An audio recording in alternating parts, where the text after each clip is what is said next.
My name is Trudy Gregory, and this is August 21st. We're here at Opryland, and I am project staff on the Office for Victims of Crime Oral History Project. And Bob, if you'll introduce yourself. I'm Bob Denton from Akron, Ohio, and I'm the Executive Director of the Victim Assistance Program. We started our services, the advocacy part of them, back in 1972, and I guess that puts us up there kind of early in the idea implementation. And Bob, can you share with us, I think you've just told us where you serve, but why and how did you first get involved in the crime victims movement? Well, I'd gotten out of grad school in 66, 67. I had moved in. I was a resident supervisor in a halfway house for parolees and probationers. We were in a mission in Akron, and we were working in the field of corrections. I ended up being the director of that program, and as we began to build it, we were frustrated because, and you have to understand, I was living with them. I mean, it was kind of wild to live with 18 felons, and even for the first year of married life, it was a very interesting, it was an education you never got in grad school. After 11 o'clock, classes started at night. What really, I think, impacted on us was that I used to hear guys come in and say, I don't know this damn state of thing, look what it's done to me. There was never any concept that they had injured another person. We kept seeing this revolving door stuff in the literature from the 70s, and saying, this isn't working. And we, early began to think, and I guess part of it was because we had an early idea of restorative justice. That if you got two broken people, you've got somehow to put them back together. So we began looking at the role of trying to get some responsibility from the offender for what he did to another human being rather than what he owed the state because the state caught him. That was a theoretical kind of a position. But we also had victims in 71, 72 saying, look, you got all these services. What do you do for us? Nothing. Absolutely nothing. And we began to reach out. And like I say, the halfway house was in the context of an old mission that began, not traditional rescue mission, but a sort of a social service mission that began back in the 20s. And it was flexible enough to be able to take an idea and say, hey, wait a minute, there's people hurting here. So we began to do the advocacy stuff early on, and we watched that grow. And that's kind of how, and I guess then on the heels of, two other things happened. On the heels of some very violent homicides by juveniles and a few by, just inflamed the passions of the community. And I guess from the standpoint of social movements, that often kind of lights the fire. And the other thing was I was getting ready to go back and do a doctoral program up at Case Western in social welfare, social work. And those two things really kind of gave us impetus. Because when I got to grad school, at that time was rated one of the top 5 social work schools in the country. They had never in 75 years history done anything, not anything, with victims. So the head of the doctoral program, Art Bloom, got fascinated by this idea. And he kind of jumped on board. I mean, we'd have paid thousands and thousands and thousands of dollars to get that kind of consultation advice today. He did it because he saw this whole thing. It was new. And that got us ready as we implemented this into a full structured program to very early on ask policy questions and also to develop program from policy and that off of theory and even do research early on, evaluation research. And we're talking 74, 73, 74. And even in terms of looking at the stuff we'd learned from the 1960s and the war on poverty, community organization stuff, we knew as we put the program together that you're not going to be able to list a number and have people call you. They won't do it. They didn't do it then, and subsequent research shows that 80% of them won't. So we, policy-wise, said we've got to be able to be proactive. And that scared a lot of people from, at that point, only coming off of a counseling background that says, oh, you're going to destroy people. And we knew it wasn't. I mean, we were playing around early with crisis intervention. And when you think of 72, that was the first year crisis intervention hit the encyclopedia, psychiatric encyclopedias as a methodology. And we were also playing around with PTSD, but nobody believed in that either. As a part of it, and there again, the doctoral program in counseling methodology, the neat faculty members said, hey, why don't you take this and run with it? And so we did, and as I did it for the course, we built it into the program. And it kind of, we were able to kind of take policy and procedure and develop services from it. The other thing I think that we asked early on, and I understand that this is resource dependent, and resources in more than just money, almost like social capital, although we didn't talk about those in the days. We took a look, do you want to fracture services? And here again, I think we learned off of what we were learning from the war on poverty. Do you want to define this thing as a population, or do you want to define it as a problem and then target your services? Well, we didn't want to define it simply as, okay, there's rape victims and homicide victims. Which one of the two do you want to do? And this was where I think Art was very good, and some of the other faculty. They said, look, this is define your problem in terms of the problem itself, not a subpopulation. Take your resources and develop it into a program that makes sure you don't forget anybody. Now, I know the history, across the country evolved in different places, and from rape crisis programs to battered women's shelters to some homicide things, and then kind of began to say, well, how do we take care of the rest? And even in federal funding, we had to take a look at the populations we'd missed, which, interestingly enough, are homicide victims. Of all the people on the continuum, they end up last. Well, this is why early on, and I guess this is what kind of made us unique, A, we had the resources to do it, and B, we said, okay, we're going to create a program that's proactive and take services, which for 95% are generic. The other 5% are specific. I mean, you're not going to do with a homicide victim what you need to do with a rape victim. But if you take a look at crisis intervention and the way trauma impacts the personality, that 90% is going to be similar. So what we said is, let's create this program. Where do we go in the system to make it proactive? And we went to police. And we were unique. We had a good relationship with the police department. I had just 2 years before graduated from the academy, carried a commission with the department, still do. So we went to the chief, who was old school. I mean, he was the old stone-faced Harry Whidden, and he would sit here and probably agree with me if he was still alive. Our chairman of our board was the head of community relations for the police department, or the missions board. So we went in, and he says, well, here goes, we'll talk to Harry. And Harry sat there, this great stone, and never said a word for 20 minutes. And I'm thinking, this is going down the tubes. It's not going to happen. We got done, and he looks at me, and he says, I like it. You can have everything but a phone and a radio. And that started us, because then we had access to all of the incident reports immediately. We began to talk and do training within the department. We got the early called to scene on, and this is early. I mean, we didn't have specialized victim advocates and victim witness advocates. In fact, we were dealing with volunteers, and then the second, which, by the way, the first year we had like 103 cases. Second year, 900 and some, and that just drove us into the ground. And we said, this is not going to work on all volunteers.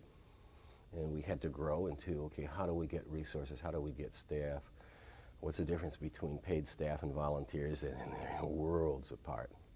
How do you create policy and procedure programs for staff?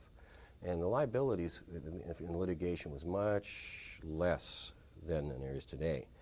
And that was an evolution. It was a maturing process that I guess happens whenever you take an idea that goes into a movement at what's called the incipient stage, that grassroots stage, where there's power and dedication and commitment.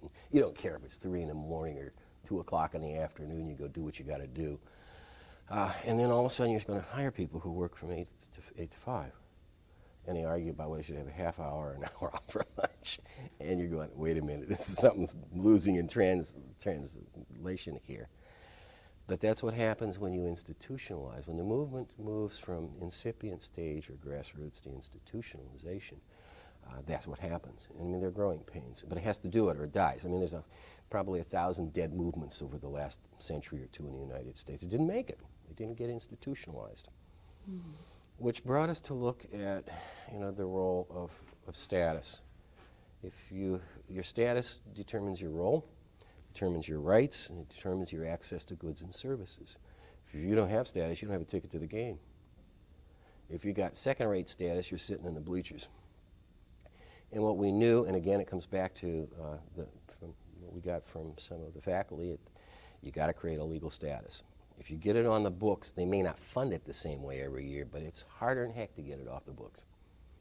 And Ohio had been wrestling for 3 years with its victim reparation law, and it had gone down to defeat. I mean, it just died in committee, and it was dying for a fourth one. And it was one of the things we did. We got a lot of people together, signatures by the 1,000, Took some of the people from business in Akron and Summit County, took some victims and went down and testified. It was in the House Judiciary Committee. And there was a lobby group down there, I think it was the Ohio Legal Society, that was working with us. We got down there with all these people to testify, and they said, well, you may or may not get on. It depends on a lot of things, whether you're even on the agenda and that. He said, so you're just going to have to wait around and see. First thing on the agenda. We're going, I don't know how this happened. I'll tell you how it happened. And here again, we didn't know this was going on. The head of the chair of the Judiciary Committee was best friends with Art Bloom back at, and he had called down and said, hey, I need you to do me a favor. We're first on. 12 days it cleared the Judiciary Committee. We had the promise from two senators, Ocasek and Headley from our area, and Ocasek was probably one of the driving horses in Senate in Ohio at the time. You can get it to the Senate, we'll handle it, which is probably the safest promise he thought he'd ever made. We got out of House before they were going to close the session. They had only a couple days left, like a week. And I remember getting this call from down in Columbus from the Legal Society saying, look, don't be upset. We've done something we haven't been able to do for years. We'll get it next year. Headley and Ocasek came through in that week, and they passed the Ohio Victim Reparation Law. It went into effect in '76. I mean, they came through in their promise. Those are exciting things. I mean, you know, it's the stuff you don't see going on. It's the stuff that comes together. And all of a sudden, there's a status, and now you got to pay. Now a victim is a victim, not a witness. And that was, okay, we were coming off of conflict theory. You can't do that as much when you get into the institutionalized stage. We had looked at some of the stuff that had worked and failed in terms of social movements. We knew from conflict theory, and I'm not basically a conflict theorist, but it was a great tool early on. At the incipient stage, there were those who wanted to go down and, you know, and haul out judges and go walk around the court with signs, and there are those who need to do that. But after you make your day in the paper, you're gone, the judge is still on the bench. You're old news. So I mean, we knew that high intensity, low frequency conflict doesn't produce social change. But we also knew that high frequency, low intensity, the chipping away stuff is what, you know, a year down the road you got change. And it's solid change. And so that was our approach. And rather than getting into sum zero games, we thought, you know, how do we begin to do this? You work within, you make the changes here. Yeah, you get beat up a little bit. You lose one here, but you gained one over there and you had nothing when you started. And that's the way that the early part of the movement got. But we did it in institutions. We had, you know, some of us, just to give you some idea how primitive this was, I remember in '74 going to Colorado, NICOV, the National Institute for Volunteers.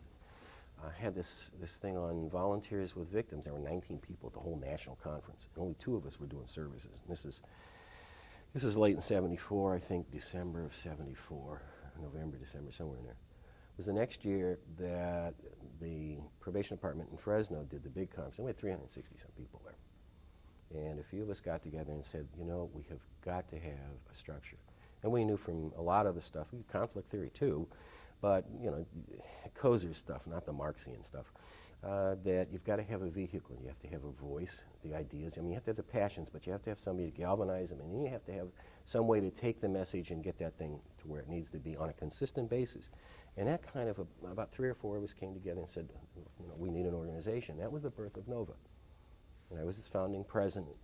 These are early days, and oh, geez, it was hard.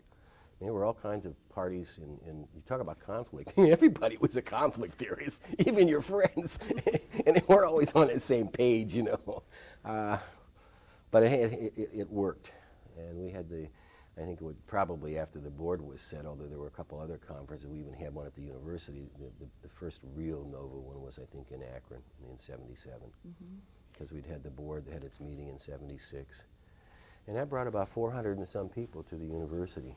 And I put together a course, it was grad undergrad credit, that through the Department of Sociology. And what that did is it started a course that we finally got on the curriculum, and still is, The Victim in Society. And that's kind of early. Now, there were people doing it, Schaefer and some of the others, but not mostly across the rest of the country. So this was early, this is '77. Then I put together the crisis intervention course for social work, and then the advanced crisis intervention course for social work. And we started adding some other programs. A couple of the other faculty started doing something in death and dying, and another one in domestic violence. There were some of the feminist studies that kind of really went in. And we've been working on this for 2 or 3 years. This spring, we're able to pull both the social work department and the sociology department together in a cooperative venture where we have a certificate in victim studies that'll lead to a minor. Mm. That's institution. Now it's, teaching the course as a special study, is a nice thing. Getting it on a curriculum, institutional. Now it has a status in the university. So we began, and what we've seen in the movement, I think, is moving beyond the incipient stage to the institutionalized stage, and it's there. And, you got VOCA, you've got federal monies, it's getting institutionalized, even in the community social services, where it's not just, well, that's a nice thing over there, but now it's an integrated part to the whole social service structure at the local community. Mm-hmm. And so I think it's here to stay. Mm-hmm. How did the work that you did in crisis intervention, how did that play a role in the beginning of crisis response through the work of NOVA and other organizations? Well, I think we started doing things, and I'll take local first, in our own mm-hmm. Summit County program. What happens when you have a number of people killed? And what happens if you have a suicide in a school? Or what happens if you have an industrial accident or a plane comes, even a small private plane? And we found that we were talking about victimization more broadly. And it began to, we needed to do stuff. If something happened in a school, you ended up working in a school. And no one called it that at the time. We're talking late 70s, early 80s. And I think as NOVA began to grow, it began to see this. I know, Edmonton, Oklahoma happened, and the AG out there called and said, hey, can you send a bunch of people? And so they pulled people from a variety of fields. And I wasn't on that one. And they went out there, and I think they found that this was very, very helpful. In the early days, it was pulling crisis intervention and applying it in a broader way. I think more and more things happened, began to pull it together. We began to, and NOVA began to write some of this. I was involved in doing some of the writing part for the whole area of the spiritual dimension, how important the faith community is, the whole idea that victimization is. I always get people's attention by saying it's a religious experience. They go, huh? And I say, yeah. All of a sudden, starts you asking questions: if people die, are they going to live again? What kind of world is this? Is there a God? If there is, how can he live the same? These are questions that all kinds of people of all kinds of faith begin to ask. You kill my kid, I'm going to say, am I going to see him again? And these are religious questions. And I think and this is one of the wonderful things that NOVA has been as an organization. And that's the leadership, not me. Okay, they've done this all along. As they've said, this is important. It needs to be, in a very inclusive way, but this has to be part of the format. And I think after 9/11, we saw you're not going to do anything without these people now. You're going to show up without the tools. So the crisis intervention began to grow. I think the whole thing began to grow more than just doing a debriefing, but into, what's the impact? And this is what I like about the NOVA model. It says, what's going on in the social structure when you really hammer it? What falls apart? And we're not talking about taking a tool of CISD or debriefing and talking to people. Yeah, that's a tool. That's only one. But we're talking now about, the whole structure of the house is going to come down. Where do you shore it up? And what's the long-term repairs? And I think that's what I liked about the NOVA model as it was developed. It says, yeah, the door's hanging a little lopsided, it may fall, but the frame's not going to last on the foundation. And it says, how do we look at the big picture? What's the impact of trauma and disaster on the social structure and its institutions? How do we identify those people and those resources? How do we bring them together? How do we deal with the people who are directly hurt? How do we deal with the eyewitnesses, the interveners? How do we deal with the secondary people who sit back there on radios? Or, the school teachers who wonder if they're going to get these kids in their classes. And where this I really saw it. I headed one of the early teams into Oklahoma City. And my team was to intervene with the school system. And a wonderful lady who was going to be retiring. She was the superintendent of schools. She kind of, we worked right at that level in the team. We hit every grade school room in the whole system and the hot spots that were outside of that system. And also worked with the counselors and teachers, some of whom had been directly impacted. Worked with some of particularly the rooms where the kids had lost, a relative, a father, an uncle, an aunt, and that.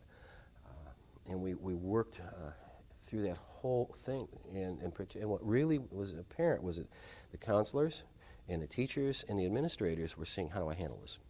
It wasn't just the dynamic of geez, people are upset, are they going to act out in my class? But how do you begin to handle some of the policy things? How do you handle, 100 other school counselors who all of a sudden barge in a scene and get very, very angry and start attacking your system because they're angry and don't understand that's a normal reaction?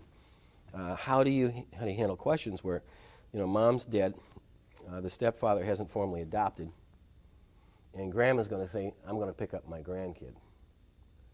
And the school gets caught, and who do I give the kid to? And so we were involved in those kind of, this is very different than saying, let's go talk to the kid and help him through, which has to be done, or the stepfather, that has to be done. But it also says there's an infrastructure that's been damaged here that can do a whole lot more damage if you don't get in there. I like the Nova model because early on it said, we got to look at this big picture. Mm.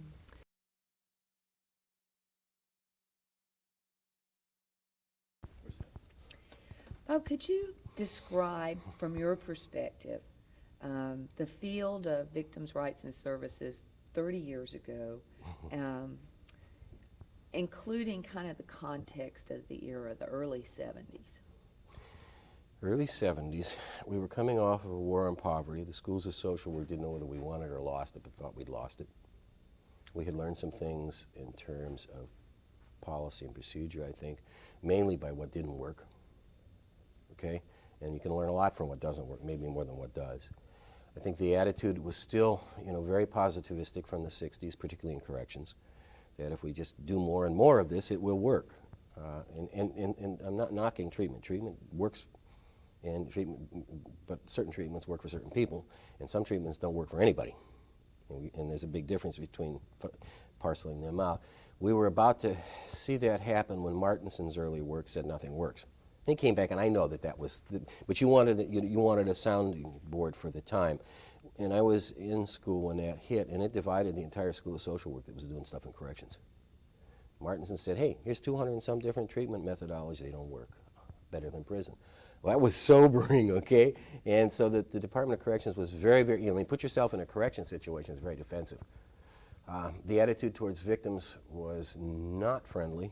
I remember I was in a training thing at Illinois State Chicago branch, and it was a conference, corrections conference, and someone else raised the question, this is 1971 or 72, well, what about the role of victims? And the answer was really hostile. All they want is vengeance. We don't want to deal with, that's not an appropriate topic at this conference. This is from one of the main reps. And then we asked that question to one of the key wardens and directors within Ohio, and we got the same response. Very angry. It was a hostile. It was almost like, it was a threatening thing. And I suppose we didn't do a lot to improve that. We're running a halfway house that, eventually had grown to where we had 70, 75 people in it in 3 facilities with contracts to the state, so we knew what was going on, particularly with the dumping for prison population stuff that they would deny. And we knew because we were getting them. And then we couldn't do anything with them. And we're, advocating for victims, but we got this guy here who's blowing up and he won't take off the streets.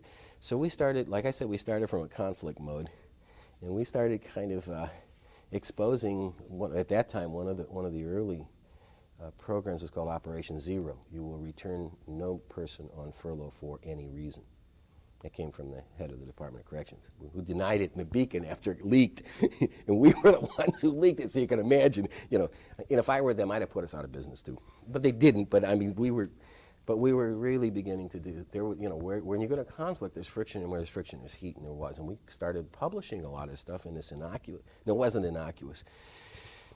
It was a troublesome little newsletter that one of our board members edited, who was also the chief probation officer of the county, called The Gadfly. And it began to bring attention. And I guess we exacerbated the defensiveness. In fact, I remember having a meeting with the superstructure of the Department of Corrections, and he said, what are you doing? And I said, well, we're doing it, and here's how we're doing it. And he said, that's frightening. Now, I'm saying that's the tenor, because what happened is we've seen a 180 in the Department of Corrections is a part of it now. So if I sound, kind of like irreverent, That reflects, I think, what we were doing at the time. It sure does not represent what's happened now, especially with the restorative justice stuff, and the departments of corrections are having their own victim advocates, and we have access, and there's no system that's perfect. But I'm looking then and looking now and saying, wait, we are not in the same universe, let alone world. How was it then? I think it was summed up as we very early learned. There were 25 free services in our county for offenders. You had 2 if you were a victim, and that was the emergency room and a cruiser. And that was the state of victim services in 1972 in Akron and Summit County. And I think the rest of the country. What would you say, from your pioneering specialty, was the greatest challenge for you and your colleagues in those first 5 or 10 years? The greatest challenge? Okay, let me preface that by the comments of a judge. When we first, and he was a very powerful judge and a very bright one, probably one of the better ones we've had ever in that area. We told him what we wanted to do. He says, you're going to get blown out of the water, but if you survive, the ripples will go across the pond. I'm quoting him. The ripples will go across the pond. We're thinking, we're going to die. We didn't, and the ripples went across the pond. I mean, they did in the state. We had, I can remember Bob Horowitz, my buddy, who's the DA down in the next county. Their program had started and we went down, we were sharing stuff. Nobody was terrified. We weren't terrified. If this is going to work, take it. We've got to make this work. There wasn't a business of saying, excuse me, that's copyrighted. There was this evangelism that went to it, and people believed in it. And if it worked, let's do it. If it doesn't work, why waste our time? And so that was that early spirit. That didn't last. I think, it got territorial. And I understand that, it was an early field, and you capture, so much of surviving in an early field and in a movement is making sure people don't forget you. We did a lot of hard political development. It wasn't easy to get stuff open in the police department. We did change attitudes. I was lucky. I graduated from, and I still carried a commission. That made me an insider. We were able to do things, but that didn't mean that it was going to happen. And we did a lot of pioneering work there that opened the windows. And subsequently, I think what we saw was other programs come that were very narrow and focused. And if you've got $100,000 to give to 20,000 victims, do you want to split that out and give 80% of it to, 1,000 of those? And these became policy questions. It wasn't easy. What I see change, and it really has changed in our area, we have almost a sister program. I mean, the battered women's shelter in our area is very active, very large. I mean, it's not just sheltering. They're in policy. They have a wonderful director. The 2 of us have joined together. We did it in a cooperative thing with the police department 4 years ago. So now we have this kind of, and I think it's exemplary. Even I notice it stands out down in Columbus and on the AG's group. You want to do something, you're going to have to talk to both of us. And if somebody starts to go for funding here that's going to hurt the shelter, then you're going to talk not only to their director but me too. And we've got programs that we're cooperating. We're doing the driving service on the children who witness violence thing that's starting there. Their staff and our staff, we're hiring people, and we're doing it as a joint project. I want to hire somebody that worked for them. I call and say, hey, is this going to hurt you? And she just called me 2 weeks ago. We need somebody who's been, so this is uncanny. But it wasn't like, okay, we'll take your services and our services and we get that far ahead. This was a quantum leap. And it's impacted the county. I don't think the people in the county in social services or the criminal justice system were quite ready to deal with programs that aren't fractured. And it's been amazing. I mean, it's been energizing too. What a great technique of collaboration and partnership to achieve more status and more effective service delivery and use of resources. What would you say were some of the other tactics and strategies that were employed to be successful? Early on, or along the way, or just in general? Just in general. Okay. Well, I think, we have to be very sensitive when you shift from that grassroots stage into the institutional stage. And the players are different. Your strategies are different. I think when you also have staff now who are coming in who may be professional, but one of the problems, and I think this is probably what we ought to talk about too, is that we have young staff who at our salary structure are just coming out of college and never worked in a profession before, so you got to train them. And that's a cost to the organization. And some of them take this because they've either been victims and they have things to work through still, or they really have this sense, I want to change, and that's cool. I'll knock that. But that also says that if you're at this stage and you're dealing at the institutional stage and you don't like what somebody did, you don't walk up and call them. You don't go down there and tell the police department, hey, you guys, you're a bunch of bums, you just didn't do this case right, and I'm going to talk to the paper, because you're not going to show up tomorrow, and we won't either. So strategies change, and we have to there's a socialization process that has to take place for young staff who've not worked in political arenas.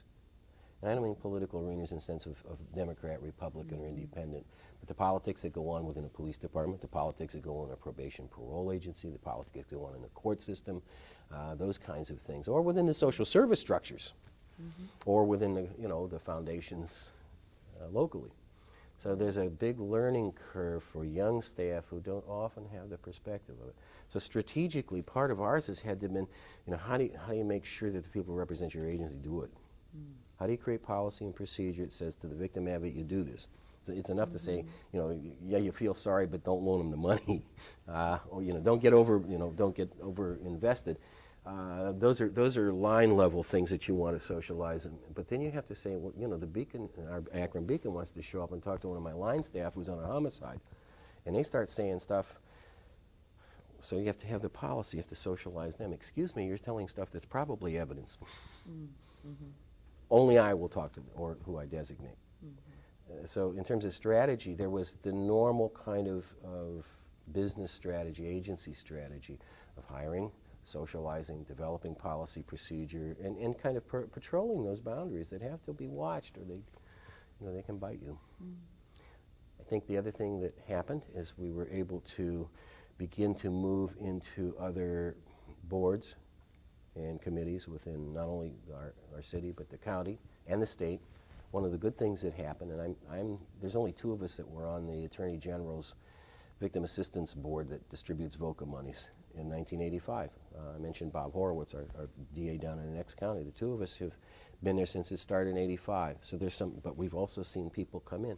We were able, I think, strategically to think through and use and some of the early people on there too, use our own lessons in developing the procedures, particularly, as well as policies of distributing VOCA monies and state monies. We'd seen these kind of grant applications that took PhDs to answer, and then more PhDs to do the research. And said, this isn't going to fly. And what we knew that the purpose of that movement was to those grassroots programs and make sure they didn't go out of business. One of the things that killed us in '76 and '77 and '78 was the death of LEAA. We just began to get money into victim programs and when we killed and I sat in on one of the early research projects, I think that the Justice Department did, that said, we all of a sudden dropped from 400 and some programs in this country to 200 some in a couple of weeks. And so VOCA comes along and it says, this is to keep those old programs first from going down, because if they go down, we have nothing. And then to build new. And we were able to kind of say, okay, how do we create policies and procedures to fund programs that may be kind of in their infancy stage, and make that easy? Sure, you need accountability, but how much given what? I mean, there's trade-offs here. Where do you set the confidence level? And we did that, I think, and we learned it from what we were doing at the line level, and we applied those things. And I think that was a strategy, yes. And I think what it did is encourage. As we got more money, but also as I think we began to develop, we set broader policies. Prosecutors came on. We wanted to make sure that there was at least one advocate in any county prosecutor's office, or city within that county, and we were able to achieve pretty much that goal. Are there anything that you would identify as failures over the last 30 years in the victims movement? Oh, when something doesn't die, it's a great success. And when you start with an idea and watch it, the ripple that went across the pond, it's good. I think we failed in certain areas. I think, it took us a while to catch up those programs that didn't make it. I think there were a lot of people who had invested a whole lot. They were individuals. They got hurt. I think, as we learned You know, there were agency directors that got bounced, and then there's the other side of, you know, the workplace world. Those kind of things, I don't know that anybody ever added up the costs of those things. One, I think, of the areas that may end up being a failure is that we're caught right now at the current level of a profession, making it a profession. And yet my staff, when we start, and it's pretty good money for social work, particularly victim advocates, 22 to 25,000 with a BA. But any one of those starts at 36 in the police department, or 34 to 36 in the probation, and I lose them to the probation department. In fact, we even had people, you know, from service agencies say, go down and work with us for a year and then come and apply, because we train them. So we have a professional problem of, you know, you don't have the resources, but you want us to be professionals. Excuse me, don't mandate this and add more litigation towards us and liability unless you give us the resources. I mean, we're an infant profession yet. Yeah, we're still looking at certification and all the rest of it, but we're playing in the big leagues because we get sued like anybody else. And at the same time, I'm hiring basically younger students out of school, put this into an affirmative action, and I can't compete with the police department for really sharp people. I mean, this has levels in this that affects us. And yet, you know, half of my, well, 45% of the victims we work with are African American in our area. We've been lucky. We've got some unbelievable staff. But you know why we got them? Because they got it here. It's in the heart. And they can make more money and walk any day. The best staff member I got has conned the cops program into, you know, everything they do, they call us, and she goes out. And we're doing this coming weekend a combination picnic in honor of an officer who died 5 years ago. We're going to have 200 kids come in, you know, and it's something. So this is, but that happens not for money. But we got to start talking about this. If you want a profession, I've got to compete. If you're going to hold me accountable, and you got to hold me accountable. But remember, I'm dealing with people at their most fragile moments. The counselor who's accountable and who gets $60 to $100 an hour, or 40 if they're just starting out in our area, at least gets to say, okay, I'm going to schedule you 3 weeks from now, and we will sit in a very structured room, and we will go through counseling, you know, and all of that stuff. You call me out at 2 o'clock in the morning, I just woke up, and I got somebody who's falling apart, and their kids are screaming. Is a different set here. You talk about professionalism. And I need people who can learn and who are savvy, particularly savvy. And common sense is 98% of this. The rest, you 2% you can teach. But I got, you know, how do I get those people? And as this thing grows, how do I compete? We have, one of the big problems we have with this children who witness violence is we don't have a deep labor pool to draw from. So this is a problem. And if we can fail, I think, particularly with cutting back in funds, and I mean, it's not like we're rich. In our county, with our prosecutor, who's one of our board members and who hired 2 or 3 of our staff to do her victim advocacy thing when she put it in last year. She did this little study, and we're spending $7 million for corrections, outright corrections in our county, and $300,000 for victims. So when you start cutting $100,000 from both of those, who gets really hurt? So these are, how can we fail? I think we're at that stage now, and we've got to wrestle with these things. The other side of that coin would be, what would you see as the one greatest accomplishment that has promoted victims' rights and needs across the country? The one, oh, geez. Well, you know, there have been some things that have just funded it, VOCA. I'm biased, I'll say NOVA. Without it, we didn't have that spoken. And you know, I know there's, you know, the other organizations and that represent subpopulations, and there's, you know, the National Victim Center does a wonderful job, but NOVA was there saying, wait a minute, how do we get these people who are down in the trenches together? How do we get them to talk to each other, cry together? How do we get the support to them? And they were there early, and they never went away. So I will say NOVA because it held us together to get here. John Stein, I think, is a very, very bright, brilliant person who's monitored policy. I think, you know, as far as the executive director, Marlene, goes, you name me anybody in her league, I can't think of them. And all the people who've served on that board, nobody got paid. And nobody gets paid, by the way, in a crisis intervention deal, any of these things. They cover our expenses. Our agencies say, hey, go do it. We'll pay you your salary while you're gone. I mean, that's how this thing floats. And I'm glad it floats that way. I've had some arguments with some people locally as we do this stuff that, well, we really should be paid. I'm sitting there thinking, we wouldn't get paid for this. Get your agency to do this for you. Then it's community, and it's here. And that's what we got to communicate, I think, to people who've been around for a while but never done anything in victim. They're good social workers, they're social service people, they're other people. You get a little bit of this in some cops. I mean, when you really get past the blue wall, they got this heart in there, because most of them are social workers and would just don't ever want to admit that. But you get them off a little bit, and all of a sudden they're going to fight for the person they believe in. I don't get that from some of the other social services. So this passion thing is, I think, and none of us encourage that.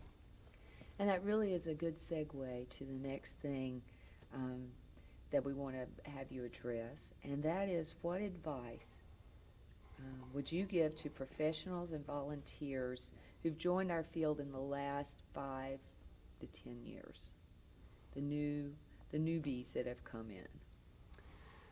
Learn your lessons well. Stay creative. But most of all, and this has nothing to do with linear, positivistic information techniques, skills that we develop, and are most important. But the other part of this is the heart. You lose the heart, I don't want you, because you're not going to do it.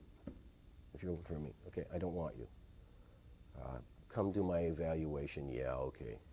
But I think you need to get in touch with the history, with the raw power that drove people into this.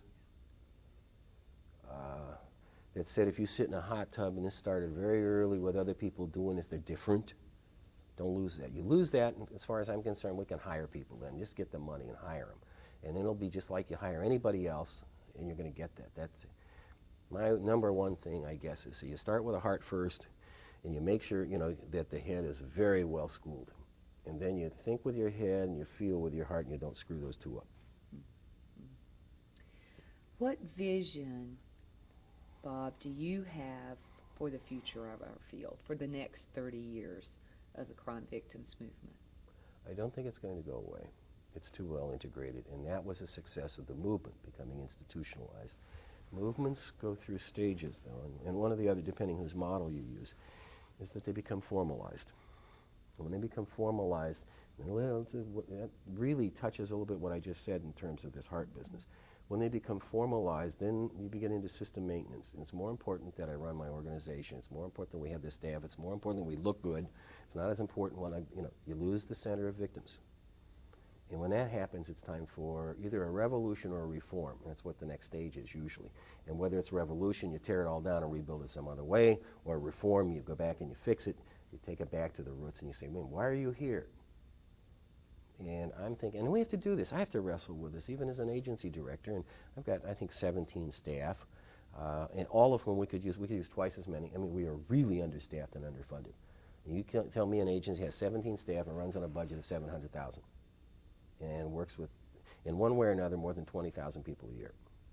It isn't done. The business can't compete that way with us. They won't. But when they can, they'll come in. This business of, I think, getting through the formalized stage, keeping the heart as well as the mind, I think we're there. We've got to watch. As an agency director, it's very easy to get into system maintenance. What have I got to do? Who do I have to talk to? When are the grants due? Geez, we can't, how do we force people over there because we need them over there? And I'm worried about the operation of the machine. And I'm not saying that's wrong, but I'm saying one of the problems, and it's true of the criminal justice system like anywhere else, and sociologists study it in terms of system maintenance. More and more of your resources go to maintain the system, not to deliver your product. And I think that's the thing we got to watch. We're, I think, moving into that stage, and I think we need some prophets of the Old Testament who say, hey, hold on here, to get us through it. And that really leads to something that's really not on the list of questions that we gave to you, Bob, but I know your spirituality that you have brought to your work since the beginning. What do you see in the future of our field for interfaith response and the part it will play in crime victims services? I think, like the social sciences in general, and religion in general, have never been real cozy partners. Often, the social scientists have had to be, come in kicking and screaming. Often in religion, those who in it resent the social scientists. And I'm an adjunct professor of sociology, so I'm kind of in the middle here, even in a department, and I try to use some sanity from both sides, I guess. What we have seen, I think, is that the hostility, if you're going to listen to the population, is going to say, you're going to have to deal with this. And I think we're all going to be, after 911, if you can't get the message, you probably aren't going to get the call.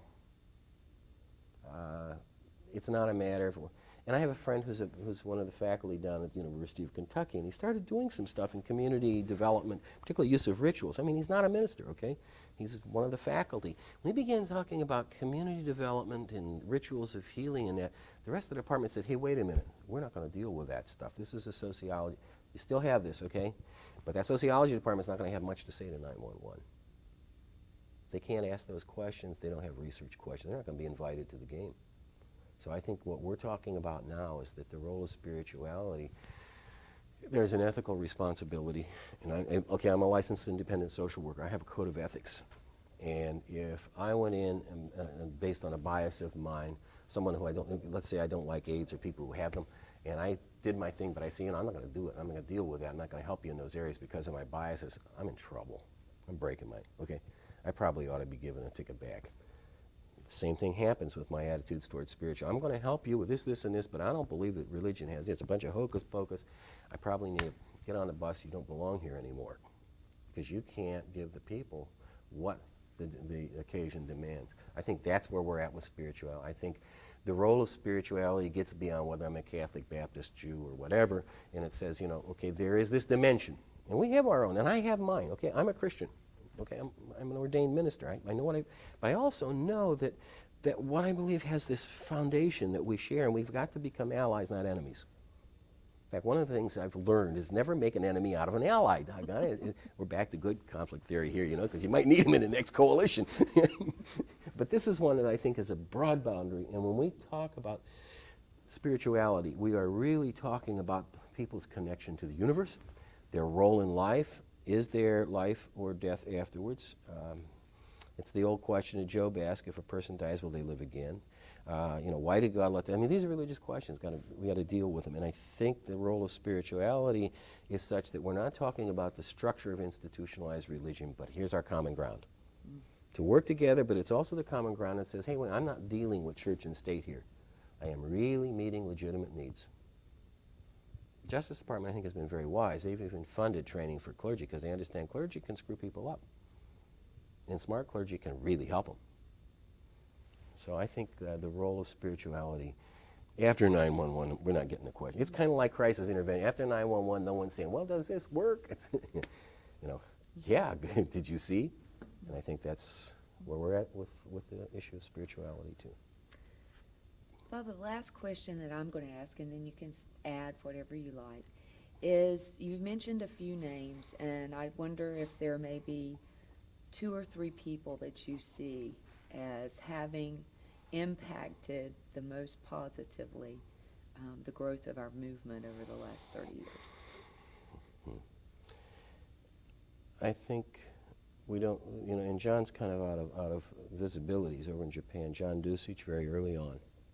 And doesn't get much recognition, by the way, but deserves it. I mean, he's been at the international level more than anything else and done a lot of stuff in Japan in that unique culture. But I think the early stuff of John Dusich has to be, somebody's got to do something with that, okay? I mean, if Schaefer was, and Schaefer really, his works really drove me, more than Viano's stuff, I'll be honest with you, Schaefer. And I think probably if I don't know that Viano would have said this or would say this, Schaefer probably drove him too. Schaefer, and I think, but Dusich, John needs some credit, okay? Obviously, Marlene and John, I think of the early leadership of the movement. Even Norm Early. Norm came along in the 80s. People who came, some who had given enough and left and went on. And most probably will be nameless, but at least in a general way, let's not forget those who came and gave a whole lot and then moved on. And they did their contribution, and we're here because of them. And they probably don't even want their names mentioned. But there are those. think there were a lot of victims who got involved, got overwhelmed, but they were laying bricks, and that road's still there. And there's people, you know, I suppose I've been lucky. I've gotten some, I guess, recognition, you'd say it. That's maybe because I've lived this long and didn't run away. But there's the people who've gotten recognition. But I think, like any other movement, it's the quiet people who showed up day in and day out. We're not going to know their names, but by God, if we forget them, darn us. So powerful, so powerful. Are there any other things that you want to add, Bob, that may not have been a part of the question? Personal stuff, yeah. For once in my life, you know, something, you know, and it's 30 years. I'm not ready to retire yet, I'll tell you that right now. We've done some exciting things. I mean, we brought in a full-time chaplain. He's a retired post commander for the Ohio State Patrol, who then went into the ministry. So we've got one of the 86 or 87 full-time chaplains in the country that also works with victims, as well as our police department. Those are exciting things that are happening. But that kind of leads to, I guess, my own personal thing. How often in life do you ever get an idea to come up with the occasion to take an idea and make it happen and watch that idea go across the pond? You know, I didn't go into the church, although I worked in a church for a year or two. And you sometimes say, well, should I have done that? And no, this was a ministry. And rather than getting up and writing sermons, I've been able to take the idea and work with some of the best people in the whole wide world. I mean, really, these are cream. Okay, and cream comes to the top when you put the heat to it, to the milk. Okay, and they came to the top. The ability to take the idea, to be a part of it, make it happen, and say, I made a difference. This is the existential part. This is the personal part. It says, yeah, and that's about as good a ministry as I could have gotten. So when the day comes to die, I'm going to say, yeah, you probably did about 5 times as much as you could have anywhere else.